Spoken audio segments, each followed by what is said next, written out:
Yo, what's up, G fam? This is Gifted here, and welcome back to another episode, another review, another reaction, guys. Today, finally, our boy came back from the dead. Let's call him the Undertaker instead of Mrballen. He came back from out of nowhere with a video. I know he was having some problems, and I'm just happy that he resolved them with YouTube. I'm really happy for that because, you know, we love Mrballen here in this channel. But he uploaded a video called "These Teens Have a Terrifying Secret. Mature Audience Only." It's advice, all right? So let's just get right into this bad boy. But you guys already know, if you're new to my channel, I welcome you to my channel. If you consider subscribing, it would be amazing, guys. Other than that, guys, I do want to let you know, guys, I do stream on this channel Monday through Thursdays. So, guys, if you want to come by the streams or whatnot, make sure you hit that bell notification so you guys know when your boy's live. Let's get it, though. Got that open. We're going to go ahead and, bam, hit it with a thumbs up because it helps the YouTube algorithm. It's an easy way to help out. It's amazing. Let's get it, boys. Today's story has a very distressing and graphic plot twist at the end, and so viewer discretion is advised. But before we get into today's story, if you're a fan of the strange, dark, and mysterious delivered in story format, then you come to the right place because that's all we do, and we upload once or twice every week. So if that's of interest to you, please tell the like button you're going to upload on your YouTube channel 3, 4, even 5 times every week, and then knock it down to 3 or 4 times a week, and then 2 or 3 times a week, and then 1 or 2 times a week. And then go ahead and just don't post for 3 weeks straight. Also, please subscribe to our channel. He's dissing himself. Yo, that's golden. This is gold material. He said, tell the like button that you're going to upload 3 to 4 times a week, and then knock it back down to 3 to 2, then 2 to 1, and then just don't post it all for 3 weeks straight. Channel and turn on all notifications so you don't miss any of our weekly uploads. Oh, all right, let's get into today's story. I love Mrballen.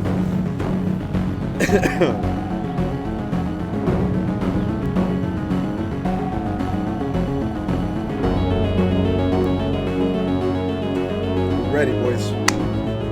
Warning, disturbing images and statements. Morgantown, West Virginia is this beautiful place nestled at the bottom of this huge mountain range called the Green Mountains. It is a big-time college town, as the famous West Virginia University is located there. And so during the school year, the town is full of young people, and during the football season, the town is absolutely buzzing with excitement. But the college is not the only reason people live in Morgantown. Lots of families choose to live there because there's so much to do year-round. Also, it's relatively safe, and in general, it's an up-and-coming place with new shops and restaurants and museums popping up every single year. But despite all of that, Morgantown is also known for something absolutely terrible, and that is the story of Skylar Neese. In 2012, 16-year-old Skylar Neese was a sophomore in high school in Morgantown, West Virginia. She was a straight-A student, and she worked part-time at a Wendy's, which is a fast food restaurant chain, and by all accounts, she was extremely well-liked by her peers, her co-workers, and had many friends. She was the only child of Mary and David Neese, and they absolutely adored her. David, in particular, who was this big, burly man's man, he said that he spoiled his daughter rotten. The parents would say their daughter was full of love and life, and she was fiercely loyal, and at times she could be absolutely hilarious. One of Dave's fondest memories is when Skylar was a very young girl, he was home taking care of her by himself. And that morning, as he's looking after her, she asks him if he will participate in one of her trademark tea parties. And so David, the ever-dutiful father, walks over and says, "Of course, I'll participate in your tea party." And he sits down in this little tiny pink chair, and his daughter, who's got her ballerina tutu on, she's across the table and she's all smiles, and she sits down in her little pink chair, and she hands him this little plastic teacup. And so he takes the teacup and he sees there's water already inside of it. And so he sips the tea inside of the cup and he says, "Oh, it's so good, honey. You did such a good job brewing this tea." And Skylar is just blushing. She is so happy and so thrilled that he liked her tea. Later that night, when Mary came home from work, she goes to her husband, Dave, and says, "Hey, how did it go? How was it looking after Skylar today?" And Dave would tell her about all the things they did, including their big tea party. And he would tell Mary that, you know, this time she actually put water inside of the teacup, so it was actually like a real tea party. And Mary stops him and goes, "Dave, Skylar's not tall enough to reach the faucet. How could she have put water inside of those cups?" and it turned out Skylar was using toilet water to fill the teacups. Fast forward Bro. to 2012, and on the night of July 5th, 16-year-old Skylar Neese had just finished a night shift at the Wendy's restaurant, and she just got home. She walks through the front door of her family's apartment, and as soon as she gets inside, she tells her parents she's really tired, she wants to go to bed. And so she hugged both of her parents, she told them that she loved them, and then Mary and Dave watched their daughter walk down the first floor hallway, and then they watched her open her bedroom door, go inside, and shut it behind her. The following morning, Mary and Dave both had to work, so they were up early, and Skylar was not up. She was still in her bedroom, her door was still shut, and so they assumed she was just going to sleep in. And so Mary and Dave, they make breakfast, they're chatting, they're kind of doing their morning routine, and then when it was time to go to work, they decided, let's not bother Skylar. She worked late last night, let her sleep in. And so the parents, they leave without seeing or talking to their daughter. Later that afternoon, Dave would come home early from work, and he gets to the apartment, he goes inside, and it's quiet. Now, Mary was still at work, but Skylar at this point really should not have been asleep. It's like 2 or 3 o'clock in the afternoon. And so he's thinking, she's got to be up around here somewhere. And so he yells out to his daughter, hey, I'm home. Where are you? What are you up to? But there was no response. It was just silent. And so he walked down the first floor hallway towards his daughter's bedroom, and he saw the door was still shut. Now, she only kept that door shut when she was sleeping. And so he's thinking, okay, I guess she must still be asleep. This is really late in the afternoon. So, I'm going to knock on the door and see if she's okay. And so he knocks on the door and says, hey, Sky, it's late in the afternoon. You got to get up. But there was no answer. And when he listened to the door, there was no noise coming from the bedroom. And so he thought that was pretty weird. And so he knocked a few more times. He yelled out a few more times. And when there was no response, no answer, no sound, he opened the door up. And when he looked inside, Skylar was not in there. Now, Dave was thinking to himself, I don't think my daughter told me that she would be gone today, or at least not right now. And he's trying to think, did she say something? Was she meeting someone today? And he couldn't think of it. And so he just pulled his phone out and he called his daughter, but she didn't pick up. So he called his wife, Mary, and Mary's at work, and Mary picks up, and Dave asks her, hey, have you seen Skylar, or do you know where she is right now? And she would say, no, I don't know where she is. Maybe she's out with one of her friends. And so after Dave hung up the phone with his wife, he wound up calling one of Skylar's very closest friends. Her name was Sheila, and she had known Skylar since they were in second grade. They were practically inseparable, and he had a good relationship with Sheila. And so he just calls Sheila, and he says, hey, I haven't seen Skylar. She's gone right now. Do you know where she is? And Sheila would say, no, I'm sorry, I don't, but I did talk to her last night, but, there was nothing unusual about our interaction. It was just normal texting about, normal stuff. And so Dave said, okay, thank you. Well, if you could, can you please try to get in touch with Skylar? And if you do get in touch with her, please tell her to get in touch with us. Or if you hear anything about her, please just let me know. After Dave hung up the phone with Sheila, he kind of stopped and just looked around his daughter's bedroom and thought, maybe there's some clue in here about where she's gone. And at first glance, really nothing seemed out of the ordinary. But when he walked around her bed and was looking inside of her closet, he saw the mesh screen that should have been mounted on the outside of her window was in her closet. And he's thinking, why is that in there? There's no reason for it to be in the closet. And so instinctively, he just turns around and walks over to the window that this screen is supposed to be on. And when he looks down at the bottom of the window, he sees it's open. Barely, just enough where you could maybe get your fingernails underneath the window and pry it open. And so Dave reaches down and opens this window all the way. And because there was no screen on this window, he just stuck his head all the way out the window. So his head is outside of the apartment. He's just kind of looking around, looking for some explanation of why this screen had been removed and put in her closet. And he got his explanation when he looked straight down and saw on the grass outside, just several feet below this window, because this is a first floor window, there was a bench, and the bench clearly had been moved there recently. For Dave, even though he had never heard of his daughter sneaking out of the house before and really didn't think that was something she would do, he's looking around thinking, okay, the evidence in her room and now outside of her room really indicates that that is exactly what she must have done the night before. She must have snuck out. But as he's processing this, he's also thinking, okay, well, if she snuck out of the house last night and then, snuck back into her room, why didn't she replace the screen on the window? And why didn't she close the window all the way? And then this morning, before she left to go wherever she went, why didn't she go outside and move the bench from under her window back to where it was supposed to go to avoid suspicion? Why didn't she do that? And then it dawns on him that his daughter must have snuck out the night before, but not come back yet. She's still out wherever she went. Dave was very concerned. However, he's thinking maybe there's a better explanation. Maybe I'm jumping to conclusions. Maybe she didn't sneak out.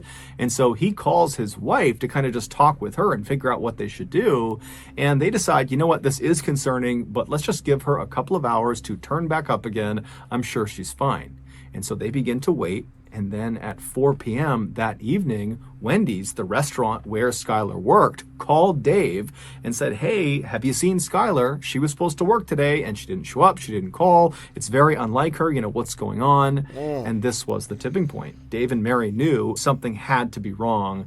And so Dave called the police. Long County 911, do you have an emergency? I have a 16-year-old daughter who apparently snuck out of her room last night. She has not been home, hasn't went to work, can't get a hold of her from any of her friends. I am scared to death. Has she done this before? No.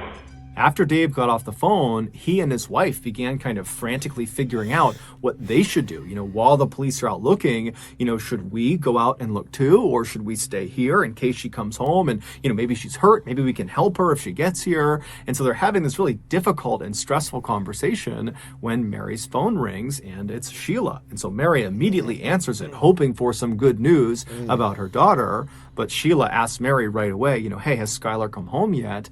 And Mary says, no, she hasn't. And in fact, we just got off the phone with the police because this doesn't make sense. Something's wrong and we're getting the police involved. And so when Sheila hears this, she kind of takes a deep breath. And then after a little bit of a hesitation, she says, Mary, I gotta tell you the truth about last night. She would go on to explain that the night before, Skylar had snuck out of the house, and so had she, along with their other very close friend named Rachel. And Rachel was someone that Mary and Dave also knew very, very well. The three girls were kind of like best friends and totally inseparable.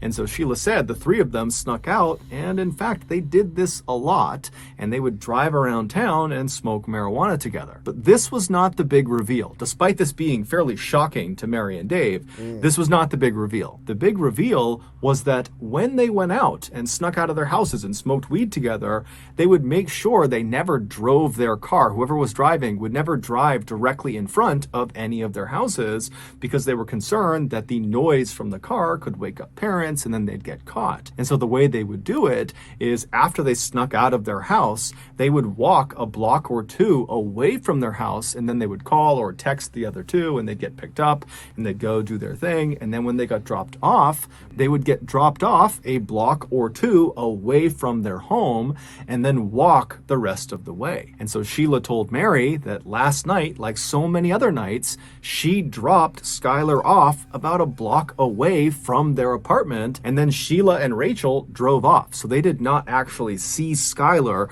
enter her apartment. So they don't know for sure if she actually made it home okay. And so this was obviously horrifying for Mary and Dave to hear because it totally opened the door for their daughter to have been abducted during this walk from the drop-off point back to her apartment.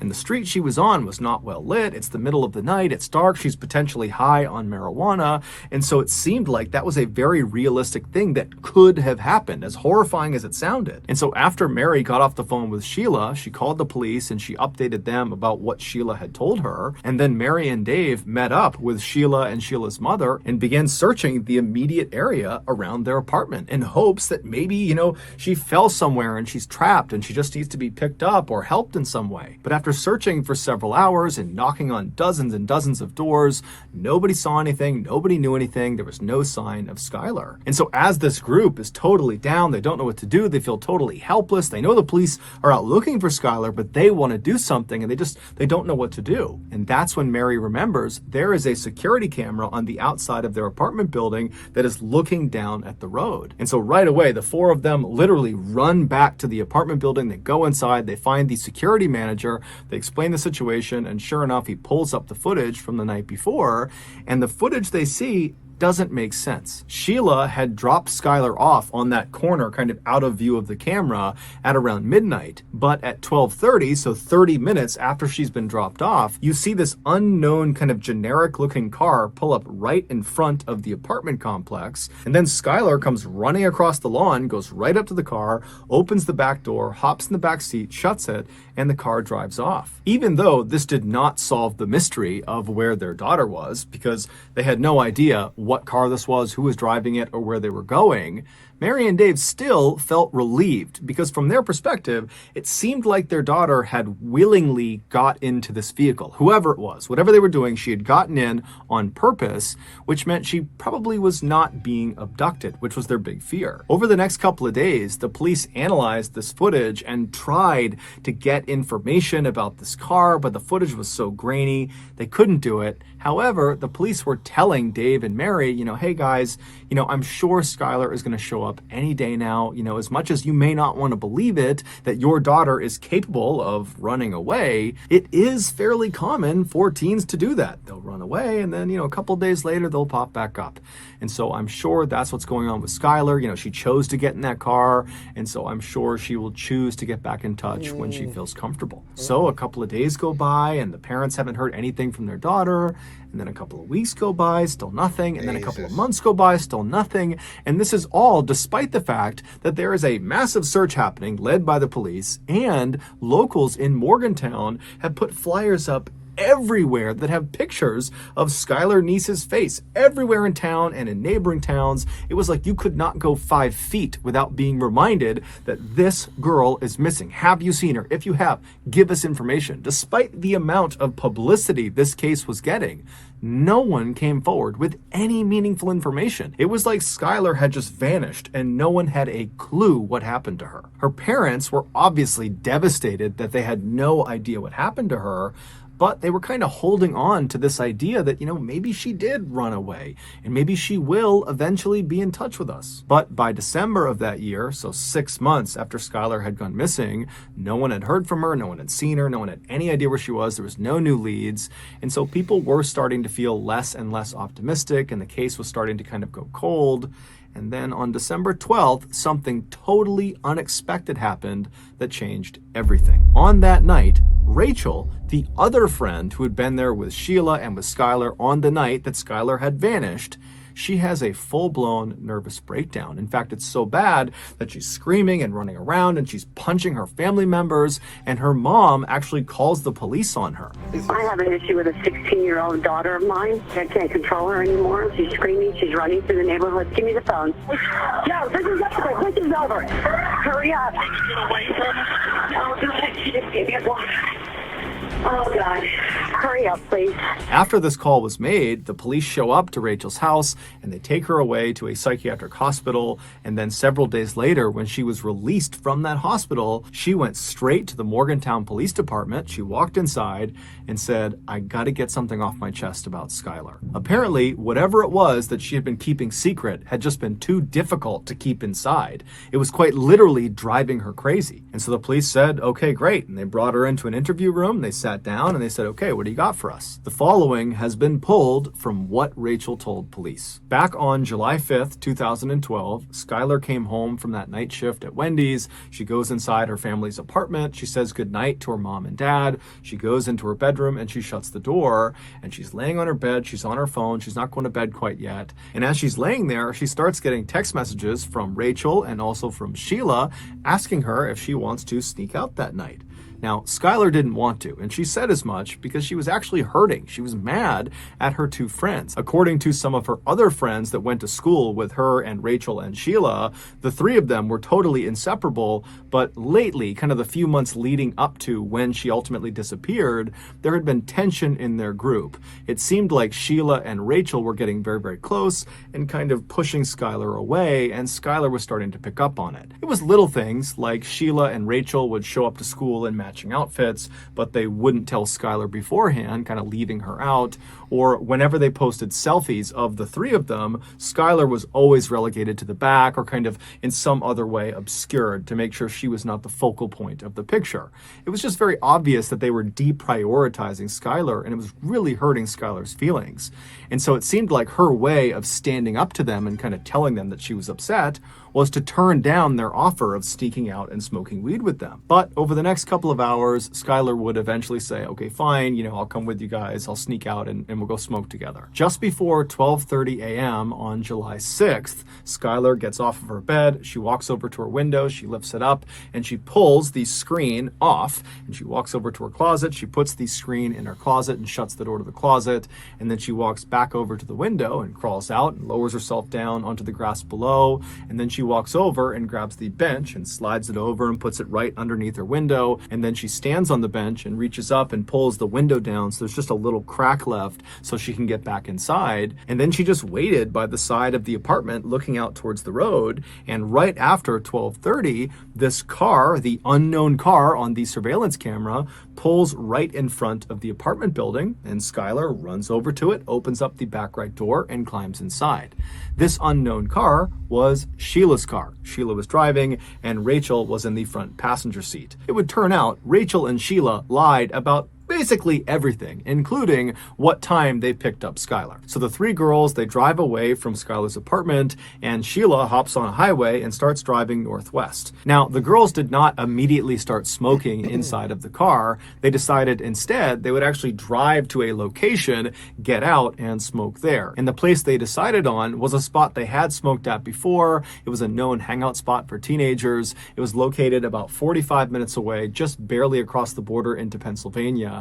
It was down this kind of old country road that nobody ever went on. And so Sheila drives the car 45 minutes. She crosses into Pennsylvania. She finds the turn onto this old road. They drive down it a little ways until they're pretty far away from the highway, at which point Sheila pulls off the road onto the grass, parks the car. The three girls get out and they walk past the car a little ways down the path to a clearing on the right. There was a hill that went up on the right, and they would kind of sit on this hill looking downhill, and that would be where they would smoke. And so the three girls, they sit down, they're all next to each other, facing downhill. They're not facing each other. And Sheila, who is sitting all the way to the right with the car being over to the left, she pulls out the marijuana joint and she's about to light it, but she realizes she does not have a lighter. And so she asks Rachel and Skylar if they have a lighter, and they both pat themselves down. They're checking themselves. They don't have a lighter. And then Sheila says to Skylar, who's all the way to the left of the way they're sitting, so Skylar is closest to the car, she asks Skylar, hey, can you go in the car and get the lighter that I know is in there? And Skylar said, no problem. So Skylar, she stands up and she turns. Her back is to her two friends. And as soon as she starts walking, what she would have heard is the sound of her two friends standing up as well, and then loudly saying, 1, 2, 3. And on 3, Skylar would have felt two knives being plunged into her back by Rachel and by Sheila. In a panic, Skylar does not even turn around. She just starts taking off running towards the car, and she manages to run away from her attackers. But because of her grievous injuries in her back, she eventually slows down, at which point Sheila tackles her from behind. She gets her on the ground, she pins her on her back, and Sheila is trying to stab Skylar, but Skylar is doing her best to keep the knife off of her. But at some point, Rachel comes running up beside them, and between Rachel and Sheila, they manage to hold Skylar's hands down, at which point Sheila and Rachel began taking turns stabbing her in the chest and in the neck. The whole time, Skylar is trying to defend herself, but it's impossible with these two on top of her. And at some point, she just kind of gives up and she says, why are you doing this to me? Why are you doing this to me? But they don't give her a reason. They just keep on going. And eventually, Rachel stops stabbing Skylar, but Sheila doesn't. Sheila keeps on going until, quote, her neck stopped making gurgling sounds.